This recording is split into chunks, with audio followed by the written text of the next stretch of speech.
Textile mills turn cotton or wool into the thread and fabric used to make clothing, sheets, blankets, and other products. Huntsville had many cotton mills over the years. The four biggest mills were Dallas, Lincoln, Merrimack, and Lowe. These mills opened around the turn of the 20th century, and most were closed by 1960. In 1890, the North Alabama Improvement Company donated 50 acres to T.B. Dallas to build a mill in northeast Huntsville. The city also offered use of 500,000 gallons of water over 10 years. Dallas began construction in 1891, and the mill opened the following year. Dallas Mill operated until 1949, when it closed following union strikes. The mill buildings were used by Genesco as a shipping and warehouse department until 1985, then as a warehouse by a real estate broker. The mill buildings burned in 1991. Madison Spinning Company opened in December 1900. It was renamed Abingdon Mills in 1908 and then Lincoln Mills in 1918. Production slowed during the Great Depression, but bounced back during World War II. In 1942, Lincoln Mill was awarded the Army-Navy Production Award for the production of cotton duck canvas. The mill remained in operation until 1955, when it closed following labor union strikes. In 1957, the property was purchased and renamed Huntsville Industrial Center. Through the early 1960s, the property housed companies like Brown Engineering. In 1980, the largest fire in Huntsville history destroyed much of Lincoln Mill. It burned for 3 days and required evacuation of the neighborhood. The remaining mill buildings were renovated in 2007 and now house the Lincoln Mill office campus. In July 1900, Merrimack Mill opened. The mill was built set apart from Huntsville or any other community and was surrounded by open land. This created a tight community, but isolated mill workers from city residents. In 1903, a second mill building was added, making Merrimack one of the largest mills in the country. Merrimack Mill opened with 750 employees. Men, women, and children worked in the mill producing cotton cloth. The mill survived the Depression and labor strikes of the 1930s and 40s, although the company was sold and became Huntsville Manufacturing Company in 1946. The mill remained in operation until 1989, making it the longest-running textile mill in the city. Lowe Mill, owned by Arthur H. Lowe, was incorporated in 1900. The first building was constructed in 1901 and the second in 1903. By 1906, the mill had 25,000 spindles and 900 workers producing ginghams, sheeting, and romper cloth. Lowe was impacted by the Depression and labor strikes. The mill shut down and changed ownership several times from 1934 to 1945, when it was purchased by General Shoe Company, Genesco Incorporated. Genesco continued production of shoes in the mill until 1978, when it was sold to Martin Industries and used as a warehouse. In 2001, Jim Hudson purchased the property, and it is now a community arts facility. Mill workers lived in nearby villages.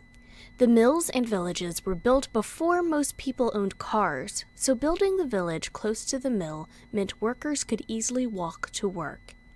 Villages included churches, schools, YMCAs, post offices, grocery stores, and shops. The idea was to put everything a mill worker might need within walking distance of their home. The homes in Merrimack Village were large two-story duplexes. The earliest homes had outdoor privies and coal storage in a block building out back. Many of these structures remain today, as well as community buildings such as Merrimack Hall. In the 1920s, the village was modernized to include electricity, a sewage system, and sidewalks. The superintendent's home and lawn were impressive. Merrimack's most well-known superintendent was Joe Bradley. In 1919, the Joe Bradley School replaced a 4-room school building in Merrimack Village. The school served all grades until 1951, when the mill schools were combined to form S.R. Butler High School. Community sports teams served many purposes in mill villages. They provided a source of entertainment and a break from the hardships of mill work. But they also united mill workers and gave them something to cheer for. These teams were a mixture of men and older boys, and they played against other mill teams. This rivalry increased pride and loyalty to the individual mills. Even after cars were mass-produced, many mill workers could not afford them. If a family did have a car, they might still not go into town very often. Knowing that mill workers were limited in how far they could travel, the Huntsville-Madison County Public Library's regional bookmobile traveled to the mills. Many children worked in the mills. Mills liked to hire children because they could pay them less than adults, and children's small hands could reach farther into and behind the machines. Poor families counted on the money children made working in the mills. In the early 1900s, Alabama's law stated that children under the age of 12 could not work in the mills, and only children 16 or older could work at night. The law also said mills would be inspected to make sure they were not hiring underage children. Unfortunately, the law did not make a big difference. When the inspector came, children under age 12 hid or lied about their age so they could keep working. In the early 1900s, Alabama law said children had to go to school for 8 weeks out of the year. Many times, when children were in school, they only went for half a day and worked in the mill the other half. The mills were not within city limits, so mill children could not go to cities, junior high, or high schools for free. Most families could not pay to send their children to a city school. So, many children only finished elementary school and then went to work in the mills full-time. Over time, the mills started building their own schools where children could receive a better education.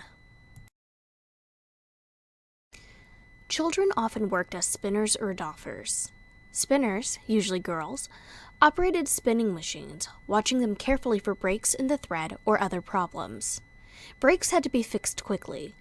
This job could be very dangerous because girls could get their clothes or fingers caught in the machines and be badly hurt.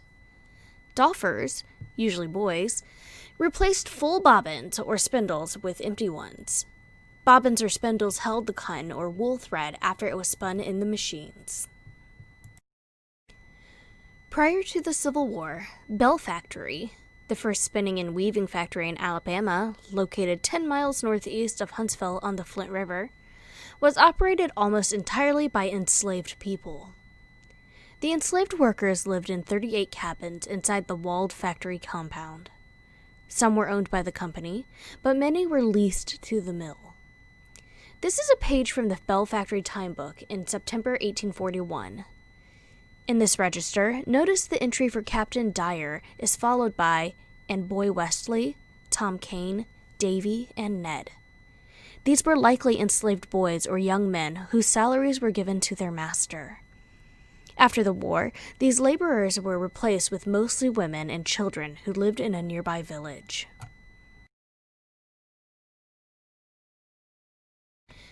After emancipation, mills employed African Americans, but they were hired much less often than white workers. Census records show white workers held many different jobs, such as foreman, spinner, weaver, doffer, carter, and spooler. African American workers, however, were most commonly listed in jobs such as sweeper or laborer.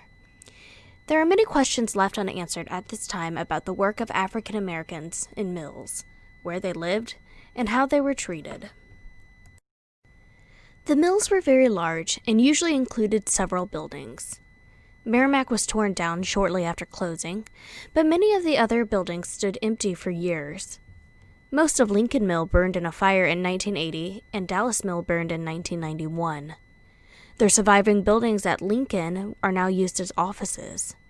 The buildings at Low Mill are now home to the largest privately owned art facility in the United States.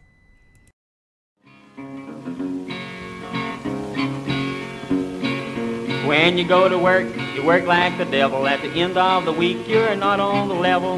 Payday comes, you pay your rent. When you get through, you've not got a cent to buy fat back meat, pinto beans. Now and then to get turnip greens. No use to collect, we're all that way. Can't get the money to move away. I'm gonna starve, everybody will, 'cause you can't make a living at a cotton mill.